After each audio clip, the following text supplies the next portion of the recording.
विश्वामित्र जी ने दशरथ जी की बड़ी लंबी चौड़ी प्रशंसा की। महावंश प्रसूतस्य वसिष्ठ व्यपदेशिनः, ऐसे महान वंश में आप उत्पन्न हैं और वशिष्ठ जैसे आपको आचार्य और गुरु प्राप्त हैं, आपकी मैं क्या प्रशंसा करूं। दशरथ जी ने कहा, आप आज्ञा करें, मैं आपकी क्या सेवा कर सकता हूं। कम चते परमम कामम करोमि किमु हर्षिता, आपकी कौन सी कामना मैं पूरी कर सकता हूं, आप आज्ञा करें। तो विश्वामित्र जी ने बिना कोई भूमिका बनाए विश्वामित्र जी ने कहा, राजन, विश्व के कल्याण के लिए मैं यज्ञ कर रहा हूं और मेरे यज्ञ में मारीच और सुबाहु आकर के विघ्न उत्पन्न करते हैं। यज्ञ वेदिका के ऊपर मांस, अस्थि, रक्त की वर्षा कर देते हैं, मेरी यज्ञ वेदी अपवित्र हो जाती है और मैं उन्हें शाप नहीं दे पाता क्योंकि मैं नियम में रहता हूं, इसलिए मैं उन्हें शाप नहीं दे सकता, उनके ऊपर क्रोध मैं नहीं कर सकता। तो मैं चाहता हूं कि आप अपने ज्येष्ठ पुत्र श्री रघुनंदन राम को अनुज लक्ष्मण के सहित मेरे साथ विदा कर दो। इनके द्वारा उन असुरों का संहार होगा और आपके पुत्रों का भी कल्याण होगा और आपके यश की भी वृद्धि होगी। और आप ये मत सोचो कि आपके ये बालक श्री राम और लक्ष्मण निरा बालक ही हैं, ये कौन है आप नहीं जानते हो। विश्वामित्र जी ने कहा कि ये आपके बालक तो हैं, लेकिन ये कौन है इनको आप भी नहीं जानते हो। दशरथ जी को तो थोड़ा अच्छा नहीं लगा। दशरथ जी ने कहा, बेटा मेरा, जन्म मैंने दिया, पाला पोसा हमने, और ये बाबा जी कह रहे हैं आप नहीं जानते हो, हम जानते हैं। फिर भी दशरथ जी ने कहा, बात क्या है, पूरी बात आप बताओ।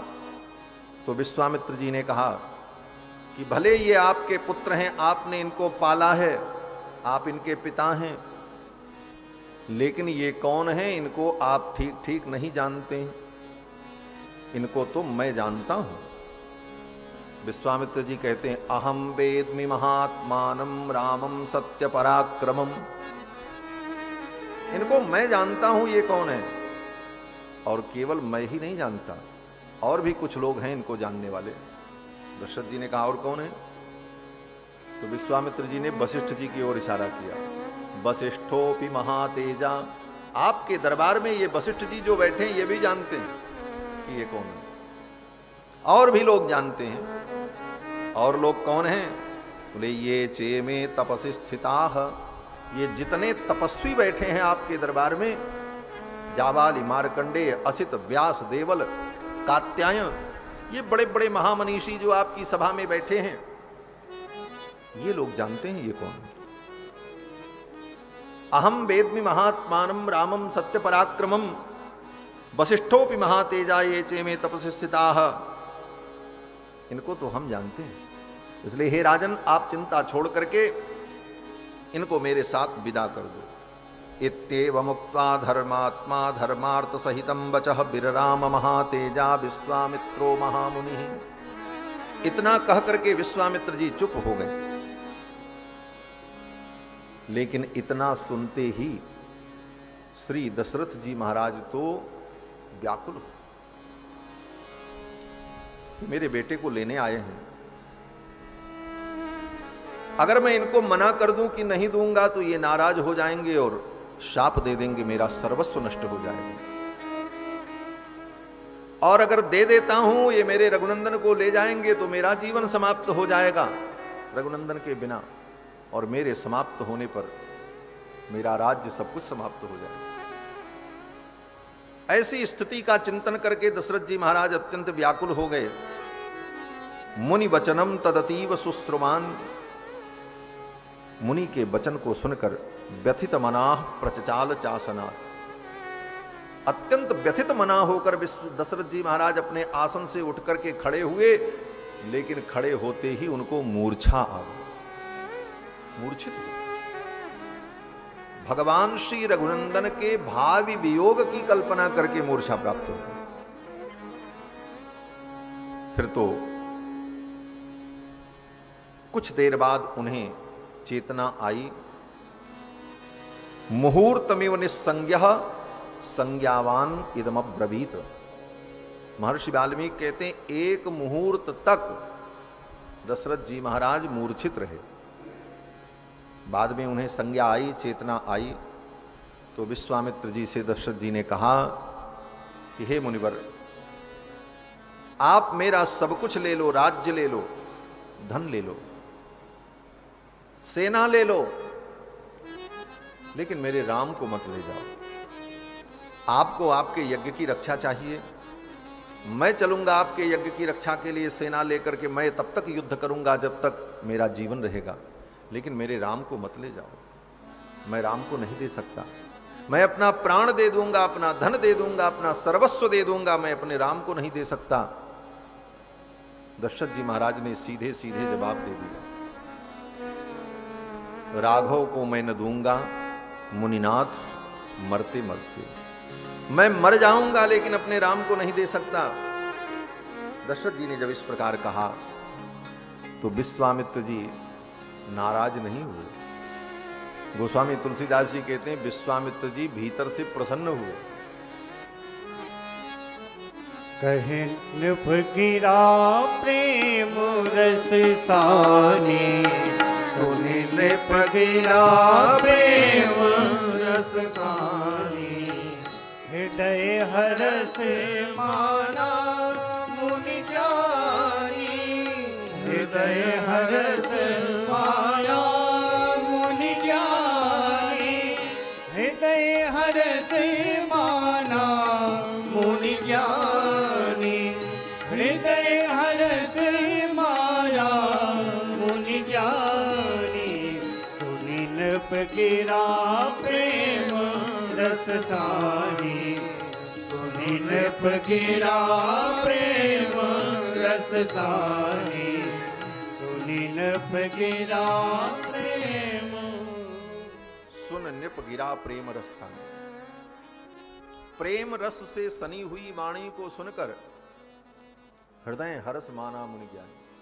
विश्वामित्र जी हृदय में बड़े प्रसन्न हुए, नाराज नहीं हुए कि इन्होंने मेरे वचन का जवाब दे दिया, उत्तर दे दिया। प्रसन्न इसलिए हुए कि विश्वामित्र जी सोचते हैं, देखो दुनिया में बहुत से लोग हैं जिन्होंने सत्य को त्यागा है, लेकिन किस लिए? बोले संपत्ति के लिए, अपने सुख के लिए, अपने स्वार्थ के लिए लोग सत्य को छोड़ देते हैं, धर्म को छोड़ देते हैं। आज इस राजा ने भी अपने सत्य को छोड़ दिया, सत्य का इसने त्याग किया है, लेकिन धन के लिए, संपत्ति के लिए नहीं, परमात्मा के लिए, भगवान के लिए त्याग करने वाला कौन है इस दुनिया में? सत्य और धर्म को भी लोग त्याग देते हैं अपने स्वार्थ के लिए, लेकिन भगवान के लिए भी जो सत्य और धर्म का त्याग कर दे, उससे बड़ा त्यागी कौन हो सकता है? विश्वामित्र जी महाराज बड़े प्रसन्न हुए, हृदय हरस माना मुनि ज्ञानी। और फिर विश्वामित्र जी ने ज्यादा आग्रह नहीं किया, नाराज भी नहीं हुए। महर्षि वाल्मीकि कहते हैं कि विश्वामित्र जी ने अपना कमंडल और मृगचर्म उठाया, आसन, और विश्वामित्र जी ने कहा ठीक है राजन, यदीदम ते क्षमम राजन गमिष्यामि यथा गतम। ठीक है राजन, अगर आप अपने बालक को नहीं दे सकते तो मैं जैसे आया हूं ऐसे ही चला जाऊंगा। यदीदम ते क्षमम राजन गमिष्यामि यथा गतम। लेकिन हे राजन, मेरे चले जाने के बाद क्या होगा ये आप जान लेना। दशरथ जी ने कहा क्या होगा? विश्वामित्र जी ने कहा मैं शाप नहीं दूंगा, लेकिन मेरे चले जाने के बाद सारी दुनिया, आने वाली पीढ़ियां यही कहेंगी कि रघुवंश में एक राजा दशरथ हुआ जिसने ब्राह्मण के सामने झूठी प्रतिज्ञा की। ब्राह्मण को वचन देकर, एक तपस्वी को वचन देकर अपने वचन से हट गया। लोग तुम्हें मिथ्या प्रतिज्ञ कहेंगे, झूठी प्रतिज्ञा करने वाला कहेंगे। विश्वामित्र जी ने केवल इतना ही कहा है। विश्वामित्र जी कहते हैं, मिथ्या प्रतिज्ञ काकुस्थ, हे ककुस्थ कुलभूषण, आज के बाद तुम्हें लोग मिथ्या प्रतिज्ञ कहेंगे, झूठी प्रतिज्ञा करने वाले, और विशेष करके ब्राह्मण और संत के सामने झूठी प्रतिज्ञा करने वाले। मिथ्या प्रतिज्ञ काकुस्थ। और रही बात शाप देने की, तो विश्वामित्र जी कहते मैं शाप नहीं दूंगा। सुखी भव सुहृद वृतः, आशीर्वाद दिया है विश्वामित्र जी। दूसरा कोई इस तरह से विश्वामित्र जी को जवाब दे देता तो उसकी खैर नहीं थी, लेकिन दशरथ जी महाराज ने टका सा जवाब दे दिया, फिर भी विश्वामित्र जी ने शाप नहीं दिया। विश्वामित्र जी कहते हैं, सुखी भव सुहृद वृतः, अपने परिवार में रह करके आप सुख का अनुभव करें। मैं तो आया हूं, जा रहा हूं, गमिष्यामि यथाकथम। लेकिन हे राजन, आपके नाम के आगे विशेषण जुड़ जाएगा, मिथ्या प्रतिज्ञा, झूठी प्रतिज्ञा करने वाला राजा दशरथ। ये इतिहास लिखा जाएगा। विश्वामित्र जी ऐसा कह करके चलने को तैयार हो गए, और ज्यों ही विश्वामित्र जी महाराज चलने को तैयार हुए तो चचाल वसुधा कृष्णा। विश्वामित्र जी चले उसके पहले पृथ्वी ही चल पड़ी। चचाल वसुधा, पृथ्वी पे हम चलते हैं और हमारे चलने के पहले पृथ्वी ही चल पड़े। क्या मतलब हुआ? बोले भूकंप आ गया। महर्षि वाल्मीकि कहते हैं, चचाल वसुधा कृष्णा देवानाम च भयम महत। पृथ्वी में भूकंप आ गया, देवता भयभीत हो गए। क्यों? बोले अब तो जिस काम के लिए राम जी का अवतार हुआ था वो काम नहीं हो पाएगा। असुरों के संहार के लिए इनका अवतार हुआ, और इनके पिताजी जब विश्वामित्र जी के साथ नहीं जाने दे रहे हैं, इतने बड़े महर्षि के वचन की अवहेलना करके मिथ्या प्रतिज्ञ होने को तैयार हैं, लेकिन राम को देने को तैयार नहीं हैं। ये दशरथ जी कैकेयी के कहने पर अपने राम को वन में कैसे भेजेंगे? फिर तो रावण का संहार भी नहीं हो। जिस कार्य के लिए राम जी का अवतार हुआ वो कार्य संपन्न ही नहीं हो पाएगा। ये सोच करके देवता भयभीत हो गए। देवानाम च भयम महत, देवताओं को महान भय उत्पन्न हुआ। पृथ्वी कांप गई। चचाल वसुधा कृष्णा, पृथ्वी ने सोचा मेरे भार का हरण करने के लिए इनका अवतार हुआ और इनके पिताजी घर से बाहर निकलने ही नहीं देंगे, तो मेरा कल्याण कैसे होगा? इसलिए पृथ्वी कांप गई, देवता भयभीत हो गए। विश्वामित्र जी चलने को तैयार हो गए, लेकिन तब तक विश्वामित्र जी की दृष्टि वशिष्ठ जी की ओर गई। महर्षि वशिष्ठ दरबार में बैठे थे। वशिष्ठ जी की ओर जब देखा विश्वामित्र जी ने, तो विश्वामित्र जी ने सोचा ये महापुरुष हैं। इन महापुरुष का सौभाग्य देखो, इनको कितना सुख मिला। परब्रह्म परमात्मा सच्चिदानंद इनकी गोद में खेलते हैं। इन्होंने रघुनंदन को पढ़ाया, अपने आश्रम में रखा, दुलार किया, स्नेह प्राप्त किया। ये कितने सौभाग्यशाली हैं। और मैं अपने तप के अहंकार में आकर के सदा इनसे प्रतिस्पर्धा करता रहा। विश्वामित्र जी वशिष्ठ जी को देख करके सोचने लगे। विश्वामित्र जी सोचने लगे, इनकी बराबरी करने के लिए मैंने क्या नहीं किया। इनके 100 पुत्रों को मैंने मार डाला। ब्रह्मर्षि बनने के लिए वशिष्ठ जी से मैंने संघर्ष किया, लेकिन सब कुछ करने के बाद भी मैं इनके समकक्ष नहीं हो सका। और आज विश्वामित्र जी महाराज कातर दृष्टि से, विनम्र दृष्टि से वशिष्ठ जी की ओर देख करके कहने लगे, हे मुनिवर, ये विश्वामित्र आज आपसे भिक्षा मांगता है। हे मुनिवर, हे ब्रह्मपुत्र, जिस सुख आनंद का आपने अनुभव किया वो आनंद मुझे भी प्रदान कर दो, मुझे भी राम की प्राप्ति करा दो। आपकी कृपा के बिना मुझे राम नहीं मिलेंगे। ये राजा मर जाएगा, अपना प्राण दे देगा, लेकिन अपने राम को नहीं दे सकता। इसलिए हे मुनिवर, आप ही कृपा करो तो मैं राम को प्राप्त कर सकूं। ये सारी बातें विश्वामित्र जी ने केवल अपनी आंखों की भाषा में वशिष्ठ जी से कहा, बोल करके नहीं कहा। विश्वामित्र जी की आंखें बोल रही थीं। मन महीप के हाल को दृग दीवान कह देत, मन में क्या चल रहा है ये आंखें बता देती। वशिष्ठ जी महाराज ने सब कुछ जान लिया और वशिष्ठ जी ने विश्वामित्र जी से कहा, मुनिवर आप बैठें, आपकी कामना पूर्ण होगी। और वशिष्ठ जी ने दशरथ जी की ओर देखा और कहा, राजन आप श्रीमान हैं, चक्रवर्ती सम्राट हैं, धृतिमान हैं, सुब्रत हैं। धृतिमान सुब्रत श्रीमान न धर्मम हातु मरहसी। आप श्रीमान होकर, धृतिमान होकर, सुब्रत होकर इस प्रकार से आप अपने धर्म का त्याग करें, ये उचित नहीं है। दशरथ जी ने कहा, क्या धर्म का त्याग? वशिष्ठ जी ने कहा कि अगर आप अपने पुत्र राम और लक्ष्मण को इनके साथ विदा नहीं करते हैं तो आपका सत्य चला जाएगा, धर्म चला जाएगा। जिन शब्दों में दशरथ जी ने कहा था उन्हीं शब्दों में उत्तर दिया वशिष्ठ जी ने। दशरथ जी ने यही कहा था कि न रामम ने तुमरहसी। दशरथ जी ने कहा, न रामम ने तुमरहसी, हे मुनिवर आप मेरे राम को नहीं ले जा सकते। न रामम ने तुमरहसी। तो वशिष्ठ जी ने कहा, राजन न धर्मम हा तुमरहसी, तुम अपने धर्म को मत छोड़ो, राम को जाने दो, धर्म मत छोड़ो। अगर राम को रोक लोगे तो तुम्हारा धर्म चला जाएगा। दशरथ जी ने कहा, अगर धर्म चला और धर्म की रक्षा के लिए मैंने राम को भेज दिया तो मेरा प्राण चला जाएगा।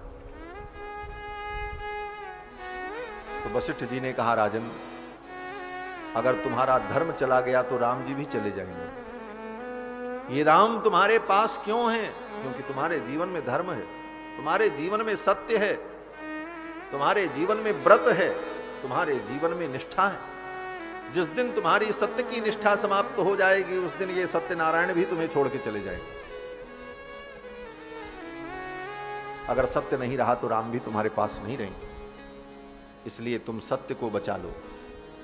वशिष्ठ जी महाराज ने दशरथ जी को समझाया कि अगर तुम्हारा सत्य रहेगा, तुम्हारा धर्म रहेगा तो ये राम जी जाने के बाद लौट करके आ जाएंगे, और सत्य तुम्हारा चला गया, तुम्हारा धर्म चला गया, ये राम जी भी तुम्हें छोड़ के चले जाएंगे। इतना तो समझाया ही समझाया,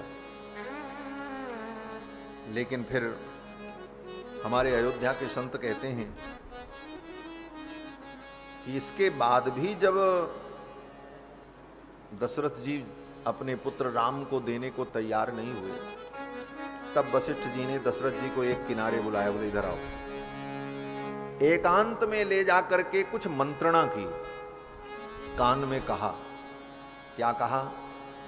वशिष्ठ जी ने कहा, राजन विश्वामित्र जी जब आए उसके पहले आप बड़े चिंतित थे। बोले हाँ, मेरे बेटों का ब्याह कैसे होगा? तो ये आए हैं आपके पुत्र को लेने के लिए, इसीलिए आए हैं, ये ले जाएंगे और आपके पुत्रों का विवाह करा देंगे। दशरथ जी ने कहा, सच में? बोले हाँ, इसीलिए तो आए, आपकी चिंता को दूर करने के लिए आए।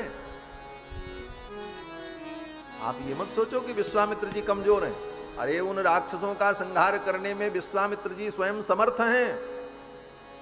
वशिष्ठ जी ने यही कहा कि तेसाम निग्रहणे सक्त स्वयं चकुशिकात्मजः, उन असुरों का निग्रह करने में, उनको दंडित करने में विश्वामित्र जी स्वयं समर्थ हैं। तेसाम निग्रहणे सक्त स्वयं चकुशिकात्मजः। तो दशरथ जी ने कहा, फिर ये मेरे बेटे को मांगने क्यों आए? तो वशिष्ठ जी कहते हैं, तव पुत्र हितार्थाय, तुम्हारे पुत्रों का हित करने के लिए आए। बोले क्या हित करेंगे? बोले तो आपको ब्याह करा देंगे। तव पुत्र हितार्थाय, त्वाम उपेत्याभियाचते, इसीलिए आपके दरवाजे पर आकर के आपसे याचना कर रहे हैं। ऐसा परोपकारी कोई दुनिया में होगा जो स्वयं छोटा बनकर, याचक बनकर के किसी के द्वार पर जाए और उससे याचना करके उसका कल्याण करे? ये काम तो कोई संत ही कर सकते हैं। ये तुम्हारे पुत्रों का कल्याण करने के लिए आए हैं, इनको विदा कर दो, ये विवाह करा देंगे। दशरथ जी ने कहा, गुरुदेव, जिसने अपना घर परिवार स्वयं छोड़ दिया, बाबा जी बनकर के घूम रहे हैं, वो दूसरे का ब्याह कैसे कराएंगे? तो वशिष्ठ जी ने कहा, देखो, जब ब्याह न हो, आपके बेटे बहुत अच्छे हैं, घर में बैठाए रहोगे अपने बेटों को, तो कौन ब्याह करने आएगा? अभी तक तो कोई आया नहीं, इसीलिए आपको चिंता हो गई। तो जब अपना माल कितना भी अच्छा हो, लेकिन उसे कोई पूछ न रहा हो, तो कम से कम उसका एडवर्टाइजमेंट करना चाहिए, प्रचार करना चाहिए, लोग जाने, तब तो कोई आएगा। और आप घर में बैठाए रहोगे, कोई जानेगा ही नहीं, तो ब्याह कहां से होगा? बोले तो क्या करें? बोले इनको घुमाओ, ये घूमें, बाहर जाएं, लोग देखेंगे तो कहीं ना कहीं तो कोई संबंध हो ही जाएगा। बोले किसके साथ इनको घुमावे? वशिष्ठ जी ने कहा, संत महात्मा से ज्यादा घूमने वाला इस दुनिया में कौन होगा? ये तो घुमंतु जाती ही है, जहां जाए वहीं जब घूमती रहती। ये महात्मा तो विचरणशील ही होते हैं, सब संत सुखी विचरंत वहीं, और इनके साथ आप विदा कर दोगे, ये जाएंगे, फिर राम लक्ष्मण के प्रताप को, इनकी महिमा को दुनिया जानेगी, फिर तो इनका बड़ा सुंदर विवाह होगा। ये इसीलिए आए हैं विश्वामित्र जी महाराज, तेषाम निग्रहणे सक्त स्वयं चकुशिकात्मजः तब पुत्र हितार्थाय त्वाम उपेत्याभियाचते, इसीलिए आपके दरवाजे पर ये याचना करने आए। अब तो दशरथ जी महाराज बड़े प्रसन्न हो गए। अरे सही में ये मेरे बेटों का ब्याह करा देंगे? बोले हाँ हाँ करा देंगे। दशरथ जी ने कहा, तब हम विदा कर देंगे। और फिर वशिष्ठ जी ने जब समझाया तो दशरथ जी को समझ में आ गया, और दशरथ जी ने तुरंत अपने पुत्रों को विश्वामित्र जी के साथ विदा कर दिया। इतनी बड़ी कथा को, इस भाव को गोस्वामी तुलसीदास जी महाराज